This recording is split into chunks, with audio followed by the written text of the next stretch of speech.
एक सवाल हमारे दारुल इफ्ता में ये आ रहा है कि क्या औरत ये पार्लर में जाकर मेकअप मेकअप करवा सकती है? नहीं तो बिल्कुल करवा सकती है जी, जबकि जो मेकअप करने वाली हैं वो औरत हो, मेकअप करने वाली औरत हो, जो उसका मेकअप करे वो जो है ना मर्द ना हो।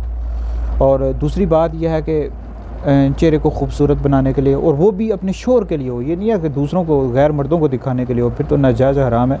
अपने शोहर के लिए हो तो बिल्कुल करवा सकती है। और इसमें यह है कि आईब्रू ये जिस बिल्कुल छोटे छोटे करवा देती हैं औरतें, ये भी नाजायज़ हराम है। तो बहुत ज़्यादा बाल आ गए हैं आईब्रू पर, तो बदनुमा लग रहे हैं, बिल्कुल उनको साफ़ करवा सकती है। और अपने चेहरे को खूबसूरत बनाने के लिए बिल्कुल मेकअप करवा सकती है।